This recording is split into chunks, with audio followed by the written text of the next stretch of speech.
Bonsoir tout le monde. Bonsoir. Bienvenue Bonsoir. Merci. à cette assemblée générale. Le quart d'heure vaudois, il est presque là. On n'est pas beaucoup et j'espère que tout il va se passer comme d'habitude, dans la bonne humeur et constructive. Moi, je ne suis pas un grand parleur pour qui ne me connaît pas. Je parle autrement hors de séance. Je suis grand parleur, mais dans les assemblées, je dis juste les bienvenus, c'est tout. Mais c'est avec grand plaisir que je suis parmi vous. Maintenant, c'est Madame Schneider qui va nous mettre au courant de la suite de notre... C'est la poste. Merci. Alors l'année dernière, quand nous avons su que la Poste parlait de nouveau de fermer des bureaux de poste, Madame Monique Gachet, ici présente, est venue me trouver en disant mais il faut faire attention, il faut qu'on s'y prenne vite, qu'on fasse quelque chose. Et nous avons demandé une entrevue avec les responsables de la Poste. Est venue Madame Marcucci et Monsieur Jacquier. Merci beaucoup. Moi, j'ai aucune mémoire des noms. Là, je suis mauvaise, carrément. Et Monsieur Jacquier. Madame Marcucci était quelqu'un de nouveau. Monsieur Jacquier était quelqu'un que j'avais déjà rencontré il y a quelques années dans des négociations et des discussions. Et tout à coup, nous étions face à des gens avec un autre discours. C'était très, très intéressant. Il y a quelques années, tout ce qu'on disait, c'était juste on n'était pas des menteurs, mais enfin voilà, on n'avait rien compris à rien. Et là, tout à coup, on s'est trouvé face à des gens qui étaient vraiment à l'écoute. Alors, ils nous ont tout de suite rassurés en disant que pour le moment, il n'y avait aucune prévision pour la fermeture de la Poste de la Bourdonnette, qui, par rapport aux autres offices de poste, un fonctionnement normal, disons, elle n'est pas, je dirais, elle n'est pas en progression, mais non plus elle n'est pas en chute libre absolue. Et de toute manière, dans ce qui avait paru dans les journaux, ça ne concernait pas Lausanne. Alors on a profité de cette entrevue pour leur amener une question qu'on entend quand même relativement souvent par rapport à la Poste, c'est « mais si elle pouvait être ouverte l'après-midi, ce serait quand même bien utile ». Alors, ils nous ont dit qu'ils étaient d'accord, enfin, non, c'était peut-être envisageable, voilà, c'était peut-être envisageable, mais qu'il fallait savoir que d'une part, on ne pourrait pas ouvrir plus de temps, que ce serait toujours 3h30 par jour, et puis qu'il fallait voir ce que ça signifiait par rapport aux gens du quartier. Alors, Madame Gachet, Nicole Goulet et moi-même, on a préparé un petit questionnaire avec toutes les variations possibles. Et puis, pendant l'été, comme ça, on s'est mis à le faire petit à petit. Et à la fin septembre, on a renvoyé les résultats de ce sondage à Monsieur Jacquier et Madame Marcucci. Et puis, silence radio. Rien. Et puis une fois, Madame Gachet a rencontré Madame Marcucci qui lui a dit « on attend de vos nouvelles ». Puis on a dit « nous aussi ». Alors voilà, c'est pour ça que ça a comme ça traîné. Mais au fond, on s'est retrouvés en février où ils ont voulu savoir comment on avait fait cette enquête, pourquoi on avait choisi ces heures-là et pas d'autres, en disant mais à partir de 10h, il y a beaucoup de monde à la Poste. On dit si vous nous dites que ça doit être ouvert le matin à 8h, puis si c'est l'après-midi à 6h le soir, ça doit être ouvert, ça limite quand même les choix possibles quand on ne peut pas augmenter les heures. Enfin voilà. Alors c'est vrai qu'ils voulaient quand même s'assurer qu'on n'avait pas rempli nous-mêmes 50 feuilles, parce que comme il n'y avait pas de nom, ça aurait pu être. Mais là, ils nous ont cru, enfin voilà. Parce que c'est pas ce qu'on a fait en même temps, mais ils ont pris au sérieux les réponses qu'on leur a données. Et puis, ils nous ont demandé un délai de réflexion. Et puis, au début avril, oui. Mai, non, début mai, c'était fin avril. Début mai, on a eu une rencontre avec Madame Marcucci. 19 mai. Plus qu'avec Madame Marcucci, parce que Monsieur Jacques avait une séance à Berne. Qui nous a dit qu'elle avait fait suivre le dossier à Berne, qu'elle avait expliqué qu'au fond, ce qu'elle avait mis en avant, c'était l'écoute de la clientèle et qu'au fond, c'était accepté que la Poste soit ouverte l'après-midi. Donc elle sera ouverte le matin de 8h à 10h30 et l'après-midi de 4h30 à 6h. 8h à 10h. Hein 8h, 10h. Ah oui, pardon, 8h, pardon, merci bien. 8h à 10h et puis de 4h30 à 18h. On va trop garder 3h30. Voilà, c'est 3h30, pas plus, donc voilà. C'est quand même ce qui avait été le plus plébiscité par les gens qui ont répondu, c'est ce qu'ils désiraient. Un des points par rapport aux horaires, qui était le meilleur. Voilà. À part cela, alors on ne s'est plus tellement battu pour la boîte aux lettres qui est relevée à 3h30 l'après-midi en se disant si la poste est ouverte jusqu'à 6h, on ne peut pas, il faut quand même pas tout demander, puis ça n'a pas tellement de sens. Dans le sens que les gens peuvent aller à la poste jusqu'à 6h. De toute manière, ils ne vont pas relever la boîte aux lettres à 20h. Là, c'est un peu fini. Hein. Ça, il ne faut pas y compter. Il y a même des grandes agglomérations où il n'y a pas de relevé de boîte aux lettres le week-end. Ça se termine le samedi à midi. Dans des villes hein, de plus de 10 000 habitants. Moi, je cherche vraiment... Sérieux, donc j'y étais, j'ai cherché, je suis tombée, mais enfin voilà. Alors, dans les villages, on peut encore comprendre. Donc à Lausanne, on est quand même relativement gâtés par rapport à ça. Mais donc là, ça sera à partir du 1er septembre qu'elle sera ouverte. La Poste va prendre en charge de faire de l'annoncer à partir de la fin juin. Et pendant l'été, il y aura comme ça des affiches pour dire qu'elle sera ouverte différemment à partir du 1er septembre. Et puis à la fin du mois d'août, les gens les gens de la Poste vont faire un tour ménage dans le quartier et dans les environs pour donner les nouveaux horaires. C'est eux qui prennent en charge cela. À part cela, on avait déjà demandé qu'il y ait une signalisation qui est en bureau de poste dans ce quartier, le long de la route de Chavannes. C'est en cours. Ils attendent toujours des réponses, mais voilà, ça devrait venir. Mais c'est dans la bonne voie. Est-ce qu'il est possible ici d'avoir le résultat Oui. des statistiques du sondage? Parce que je pense que ça peut intéresser tout le monde, savoir combien de personnes ont répondu, et puis combien il y avait de réponses. On n'a pas de détails là. Alors, il y a plus de 500 personnes qui ont répondu. Alors, c'était des gens du quartier ou des usagers de la Poste, parce que c'est vraiment là qu'on a fait l'enquête. Puis, il y avait plus de 260 personnes qui ont choisi cet horaire qui a été retenu. Plus de 260. Mais je ne sais plus très bien le nombre. Voilà. Concernant le sondage que nous avons fait, avec les chiffres mentionnés dans notre lettre du 30 octobre 2009, 557 personnes ont répondu. Une trentaine n'ont pas voulu entrer en matière. Nous n'avons pas mis d'horaire actuel pour cause d'oubli. 7 personnes ont répondu que l'horaire actuel leur convenait.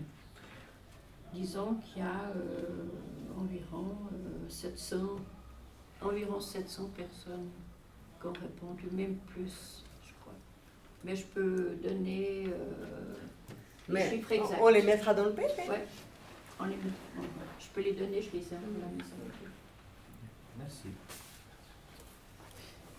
Puis peut-être juste quand même, pour revenir sur l'heure de ramassage du courrier, je pense qu'il faut garder ça comme prochain combat. La poste sera de nouveau ouverte jusqu'à 18h parce que aujourd'hui, on est habitué à poster notre courrier avant midi pour que ça parte le jour même, sachant qu'il est relevé à 15h30, je crois. Hein. 15h30, oui. À partir du moment qu'on aura une ouverture l'après-midi jusqu'à 18h, je pense ceux qui voudront envoyer quelque chose d'urgent ou une lettre commodée, il n'y a pas de raison qu'on perde un jour complet pour 3 heures de décalage dans l'heure de ramassage. Parce que, en principe, on est ouvert jusqu'à 18h, on devrait pouvoir exiger après coup que le relevé de la boîte se fasse à 18h30. Je suis sûr, alors je suis presque sûr que toutes les boîtes ne se relèvent pas à 15h30. Alors, parce que le circuit, parce que dans le cadre de la réorganisation qui avait été faite et de la fermeture l'après-midi, ils avaient casé ce relevé à 15h30 parce que, pour une question de logistique probablement. Par contre, je suis persuadé qu'il y a probablement d'autres bureaux de poste qui sont encore ouverts peut-être toute la journée ou en tout cas l'après-midi, où le ramassage se fait à 18h30. Il faudrait vérifier. Mais ça, gardons ça peut-être dans une deuxième étape. L'essentiel aujourd'hui, c'est de saluer la décision de la Poste votre réponse positive et puis de remercier les gens qui sont engagés pour ça. Parce que c'est bien, ils vont faire. Tout à fait. Elle a mal au doigt. Par rapport à la poste, moi j'avais proposé, enfin je propose que avec cette ouverture de l'après-midi quand même on fasse, je dis pas une grande fête parce que bon c'est pas on ferme pas la poste donc mais on l'ouvre maintenant l'après-midi donc c'est quand même une bonne bataille. Et puis je me dis, ça serait sympa de faire une petite verrée ou bien un petit machin devant la porte pour souhaiter la bienvenue pour les gens qui vont venir dorénavant l'après-midi. Puis vraiment les gens qui n'habitent pas le quartier puissent être informés que vraiment, que dorénavant, en tout cas pendant une année, il y aurait la poste ouverte l'après-midi. Et puis les informer aussi qu'il y aurait de nouveau une rencontre avec les gens de la poste, que le comité se battait toujours, et puis qu'on était attentifs à cette ouverture de l'après-midi, quoi.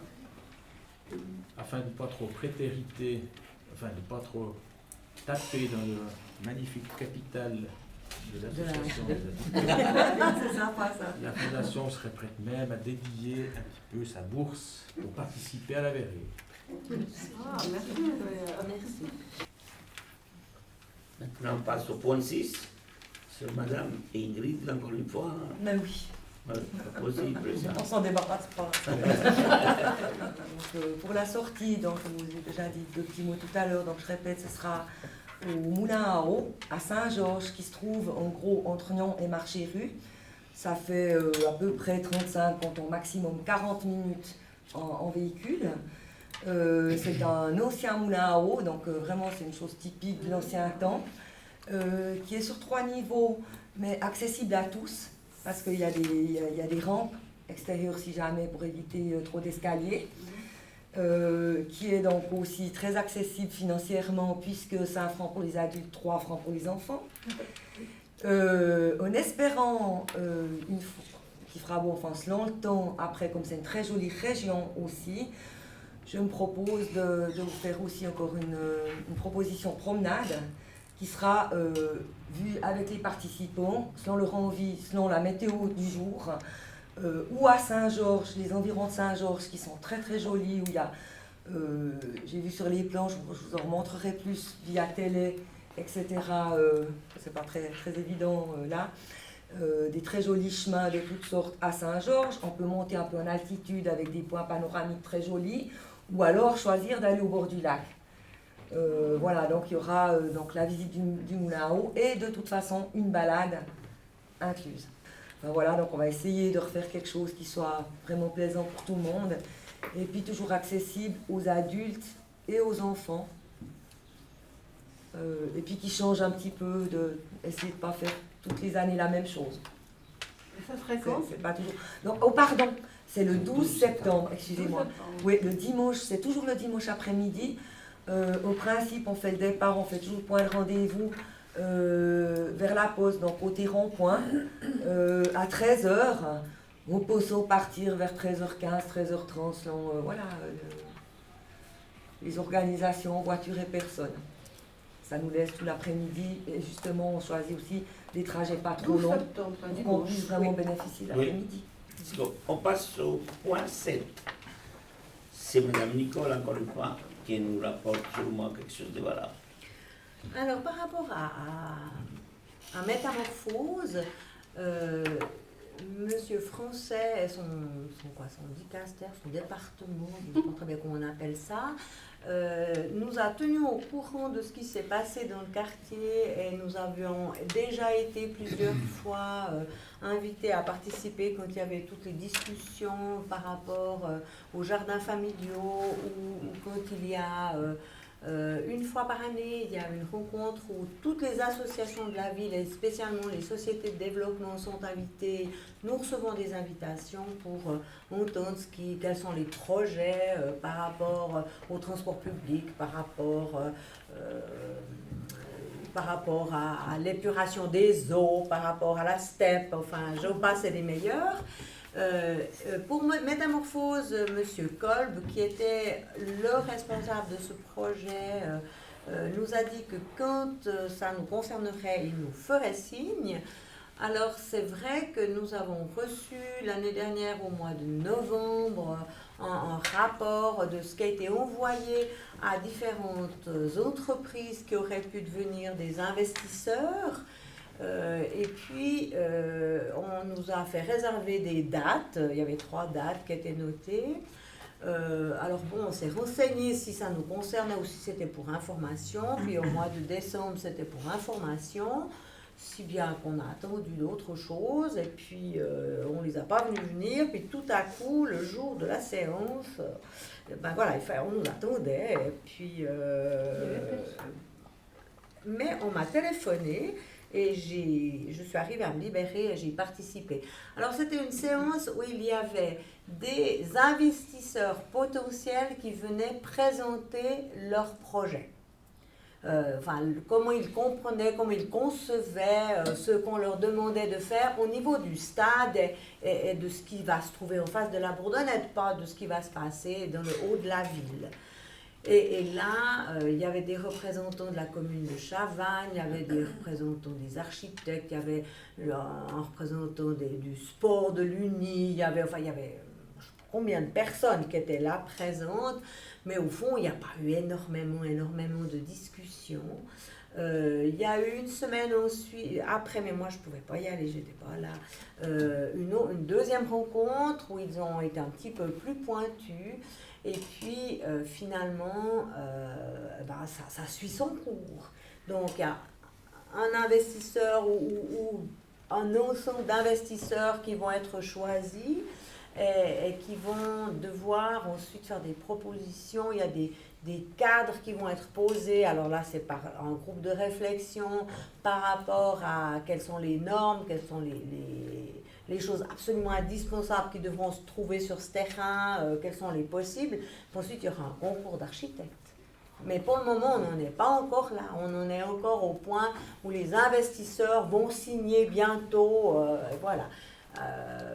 Qui va prendre en charge tout ce contexte, parce que ce n'est pas la commune qui va gérer ces travaux-là. C'est des grandes entreprises. Ils vont faire un plan de quartier, je crois. Voilà. Alors, il y a effectivement, ce n'est pas seulement le stade, il y a le stade, il y a des logements, il y a différentes pistes comme ça. Voilà, mais pour le moment, les investisseurs, ils doivent, ils devaient venir. Il y en avait 4 qui avaient été présélectionnés, si on peut dire comme ça, qui sont venus présenter comment ils imaginaient travailler, qu'est-ce qu'ils pensaient. Il y en avait même un qui avait déjà fait un plan de quartier, d'autres, c'était pas là. Ils travaillaient, c'est un peu différent les uns des autres, mais voilà, on en est là, et puis d'ici l'été, il y aura un accord signé avec un ou plusieurs investisseurs qui devront travailler ensemble. Puis c'est seulement ensuite qu'il y aura une mise au concours pour le site.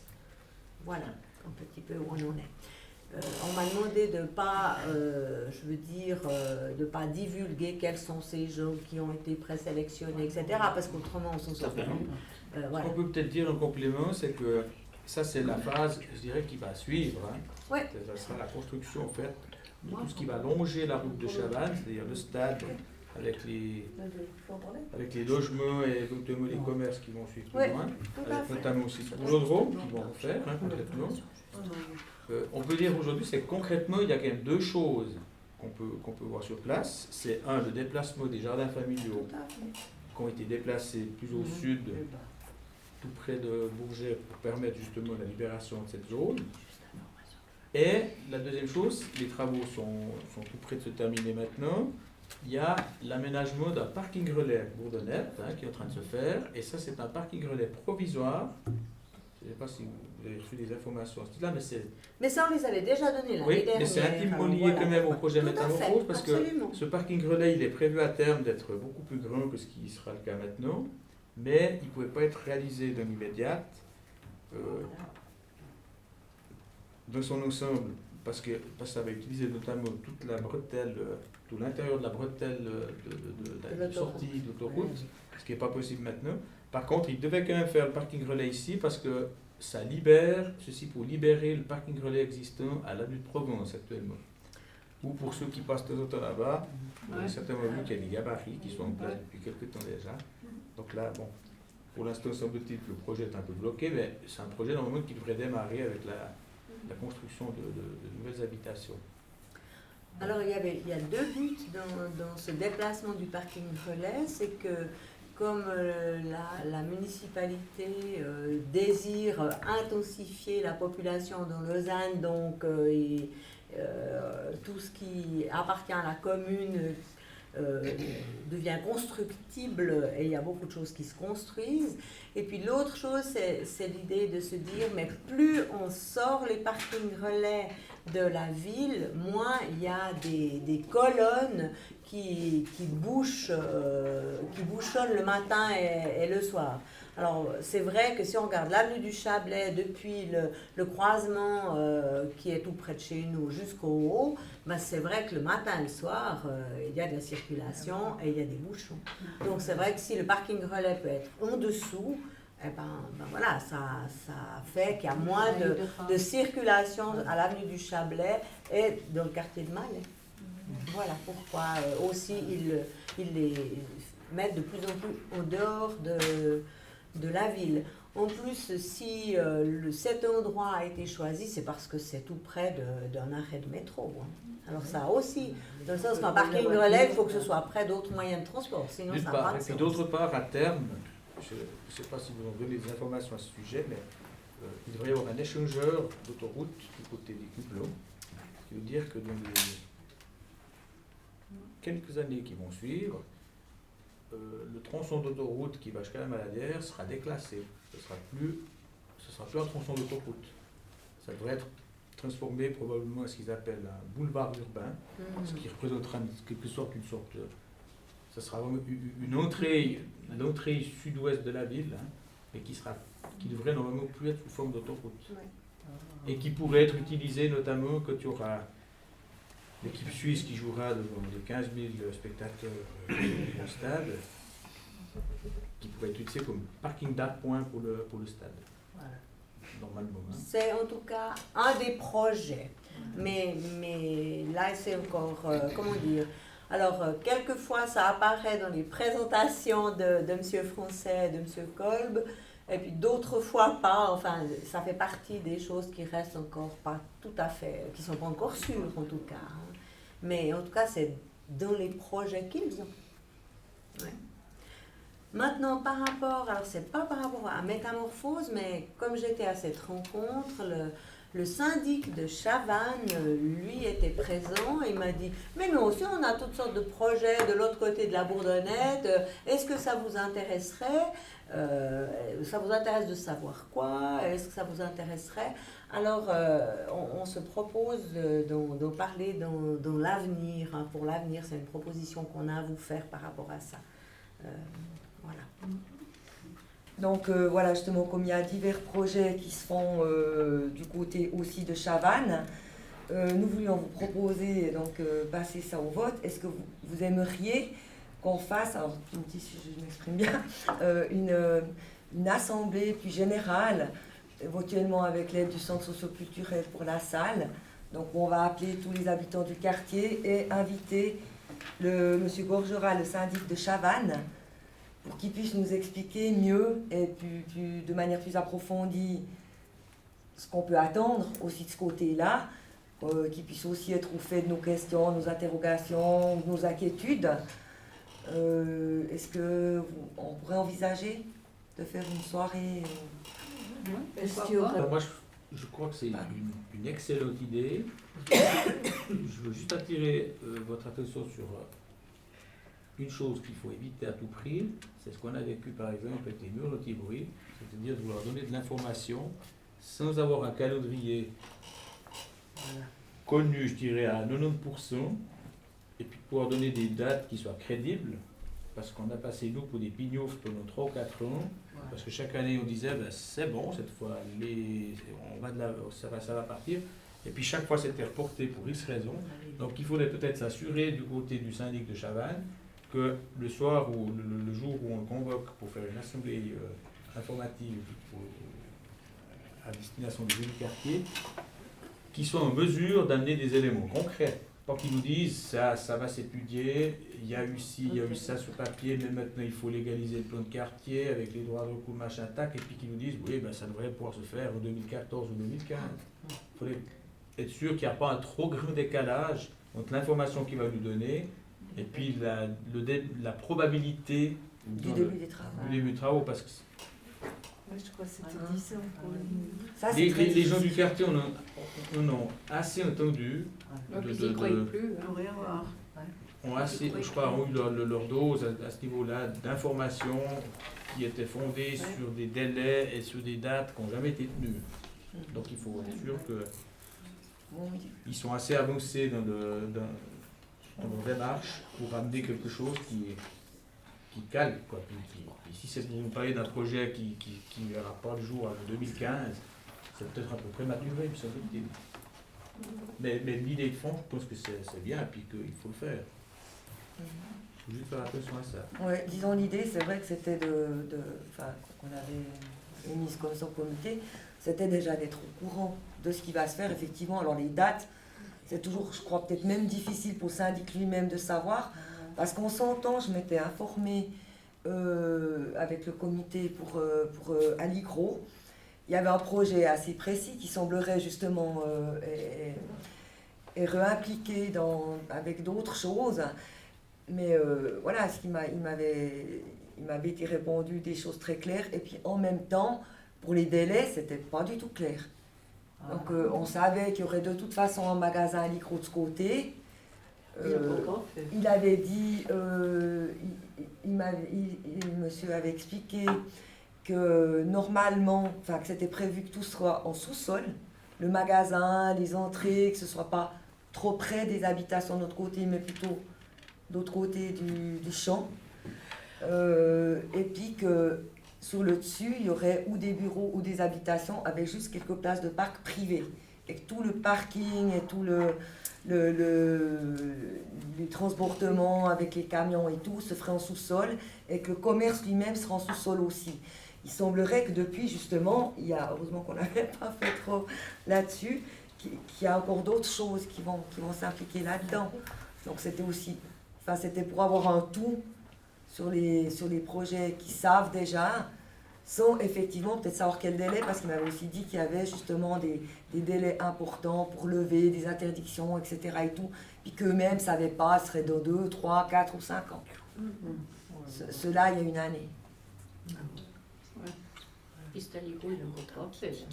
pense que dans l'immédiat, c'est peut-être bien d'envisager que le comité vous confie Non, mais ça, de toute où ils en manière. sont. Et puis après, vous jugerez de dire par rapport aux informations que vous recevrez, ça vaut la peine de faire une information en soirée publique, ou bien on se contente de faire une information dans le cadre de l'association des habitants, parce que c'est pas pour avancer à un stade assez... Alors notre question, c'était de savoir si les gens qui font partie de l'association des habitants, eux, étaient intéressés à entendre cette information. Ah ouais, d'accord. Dans un premier temps. Ah, moi, je pense que c'est bien. Parce qu'on peut lui demander de venir qu'au comité, ou bien on peut l'inviter de manière plus large. Ouais. Alors, Ça vous intéresserait, même s'il n'y a pas des dates et il n'y a pas des choses précises. Il peut sortir quelque chose, oui. Oui, moi je pense que c'est une bonne chose. Et on passe au chapitre 10, proposition individuelle.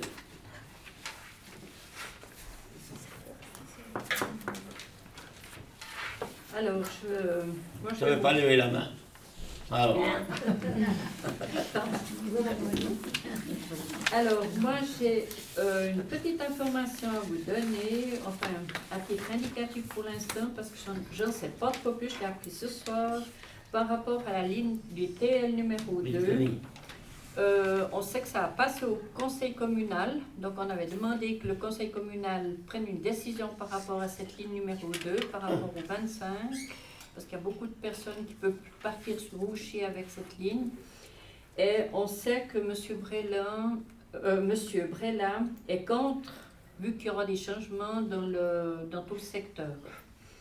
Par contre, je n'ai pas eu d'informations par rapport à la personne qui habite au Bois de Vaux, qui, je sais, suit le dossier de très près. Alors, est-ce que je peux vous donner des informations peut-être à la prochaine assemblée ou en donner une information à l'AHB dès que j'en ai. Je sais pas si on a fini, disons, proposition individuelle, on peut lever la séance. En vous remerciant. Très sincèrement.